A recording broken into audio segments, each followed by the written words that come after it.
नमस्कार, SBT news में आपका स्वागत है। पेश है 3 अगस्त मंगलवार शाम 7:15 बजे राजस्थान की बड़ी खबरें। मुख्यमंत्री अशोक गहलोत ने उम्मीद जताई है कि केंद्र शैक्षणिक संस्थानों को खोलने के मामले में शीघ्र गाइडलाइन जारी कर सकता है। मुख्यमंत्री ने सोमवार को नीति आयोग के सदस्य एवं कोविड वैक्सीनेशन पर बनी राष्ट्रीय समिति के अध्यक्ष डॉक्टर वीके पॉल से शैक्षणिक संस्थानों को पुनः खोलने के संबंध में चर्चा की। चर्चा के बाद गहलोत ने कहा कि उम्मीद है कि केंद्र सरकार शीघ्र ही इस विषय में विस्तृत गाइडलाइंस जारी कर सकती है। जीएसटी चोरी को लेकर सरकार की सख्ती लगातार बढ़ती जा रही है। इसके चलते वित्त वर्ष 2020-21 में 35,000 करोड़ रुपए की जीएसटी चोरी के 8,000 मामलों का भंडाफोड़ किया गया। पिछले वित्त वर्ष के दौरान जीएसटी चोरी में सीए, वकील जैसे 14 पेशेवर सहित 426 लोगों को गिरफ्तार किया गया। सीजीएसटी जोन और जीएसटी इंटेलिजेंस डायरेक्टरेट के प्रयासों से इस चोरी को पकड़ने में कामयाबी मिली। राजस्थान के चिकित्सा एवं स्वास्थ्य मंत्री डॉक्टर रघु शर्मा ने मंगलवार को अपने राजकीय आवास से अर्ली कैंसर डिटेक्शन वैन का शुभारंभ किया। स्टेट कैंसर इंस्टीट्यूट को उपलब्ध करवाई गई इस वैन के कैंसर से संबंधित महत्वपूर्ण जांचें मौके पर ही की जा सकेंगी। लगभग 1 करोड़ 25 लाख की लागत से ये वैन राजस्थान राज्य विद्युत प्रसारण लिमिटेड के CSR फंड से प्राप्त हुई है। डॉक्टर रघु शर्मा ने बताया कि कैंसर की जल्द पहचान नहीं होना भी कैंसर रोगियों की बढ़ती संख्या की वजह है। कोरोना महामारी की बंदिशों के कारण मार्च 2020 से हवाई यात्रा के लिए शुरू हुआ बुरा समय बीत गया है। दो बार लॉकडाउन, वीकेंड कर्फ्यू और तमाम तरह की पाबंदियों के कारण हवाई सफर मानो थमसा गया था। महज बेहद जरूरी स्थिति में ही हवाई यात्रा की जा रही थी। अब कोरोना का कहर कम पड़ने और पाबंदियों से मिली छूट पर फिर से हवाई यात्रा का रुझान बढ़ा है। लोग न सिर्फ काम बल्कि सैर सपाटे के लिए भी हवाई सफर कर रहे हैं। भाई बहन के अटूट प्रेम का पर्व रक्षाबंधन श्रावण मास पूर्णिमा पर 22 अगस्त को मनाया जाएगा। इस बार ये पर्व राजयोग में आएगा। भद्रा नहीं रहने से पूरे दिन राखी बांधी जा सकेगी। त्योहार को लेकर बाजार में राखी की दुकानें सजने लगी है। जो भाई दूर रहते हैं, बहनों ने उनके पास डाक व कुरियर से राखी भेजनी शुरू कर दी है। बाजार में रौनक छाने लगी है। पंडित दिनेश मिश्रा के अनुसार इस साल रक्षाबंधन के दिन सावन पूर्णिमा धनिष्ठा नक्षत्र के साथ शोभन योग का शुभ संयोग बन रहा है। ज्योतिष शास्त्र में इन संयोग को उत्तम माना गया है। केंद्रीय माध्यमिक शिक्षा बोर्ड ने हाल ही में जारी किए गए 12वीं बोर्ड के परीक्षा परिणामों के बाद अब असंतुष्ट विद्यार्थियों के लिए इम्प्रूवमेंट का अवसर देने की घोषणा की है। सीबीएसई की ओर से इस संबंध में सोमवार को नोटिफिकेशन जारी कर दिया गया है। सीबीएसई 12वीं के परिणाम आने के बाद बड़ी संख्या में स्टूडेंट्स अपने परिणामों से संतुष्ट नहीं थे। इन विद्यार्थियों के लिए सीबीएसई ने अपने प्राप्तांकों को इम्प्रूव करने का एक अवसर दिया गया है। इसकी परीक्षा 16 अगस्त से 15 सितंबर तक होगी। राजस्थान के हर विधानसभा क्षेत्र में एक सामुदायिक स्वास्थ्य केंद्र को मॉडल बनाया जाएगा। बजट घोषणा के बाद प्रदेश में इसके लिए कुल 198 सीएससी चुनी गई।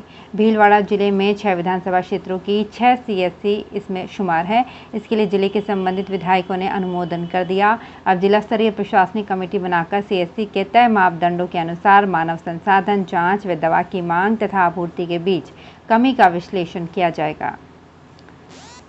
राजस्थान माध्यमिक शिक्षा बोर्ड की ओर से जारी किए गए 10वीं और 12वीं के रिजल्ट से अगर कोई स्टूडेंट असंतुष्ट है तो वो लिखित परीक्षा दे सकता है। उसे एग्जाम में शामिल होने के लिए पहले रजिस्ट्रेशन कराना होगा। ये रजिस्ट्रेशन स्कूल आईडी से होगा। इसके लिए बोर्ड ने 4 अगस्त तक का समय दिया है। परीक्षार्थियों के प्रवेश पत्र 7 अगस्त से बोर्ड की वेबसाइट से डाउनलोड हो सकेंगे। अभी बोर्ड ने परीक्षा का टाइम टेबल घोषित नहीं किया है।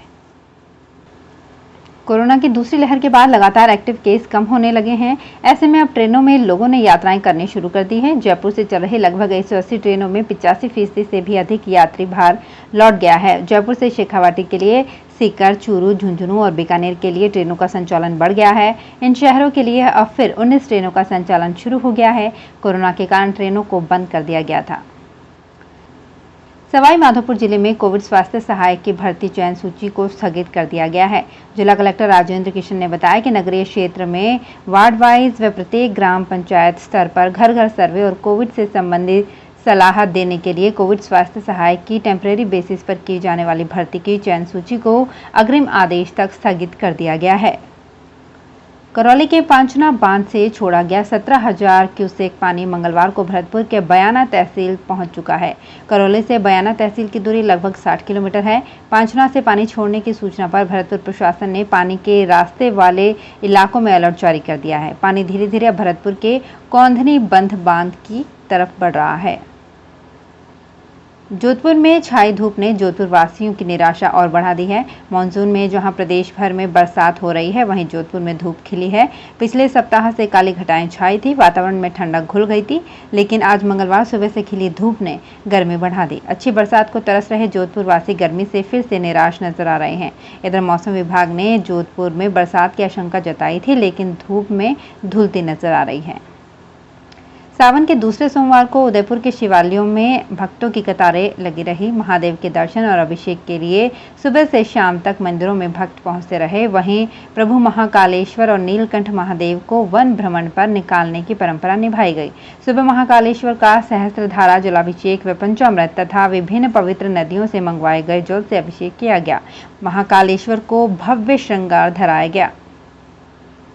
भगवान राम को लेकर दिए गए विवादित बयान का चौतरफा विरोध शुरू होने के बाद अब नेता प्रतिपक्ष गुलाबचंद कटारिया बैकफुट पर आ गए हैं। मंगलवार को कटारिया ने कहा कि मैं और मेरी पार्टी सपने में भी भगवान राम के अपमान के बारे में नहीं सोच सकते। मैं और मेरी पार्टी तो शुरुआत से ही राम के आदर्श पर चल रहे हैं, लेकिन विपक्षी नेता मेरे बयान को तोड़ मरोड़ कर राजनीतिक रोटियां सेकने के लिए इस तरह की हरकत कर रहे हैं। अजमेर के कोतवाली पुलिस थाना क्षेत्र में ब्रांडेड के नाम से नकली कपड़ों की बिक्री करने का खुलासा हुआ है। पुलिस ने कंपनी के ब्रांड का टैग लगाकर बेचे जा रहे 255 कपड़े बरामद किए। पुलिस ने ये कार्यवाही ब्रांडेड कंपनी के प्रतिनिधियों की मौजूदगी में अंजाम दी।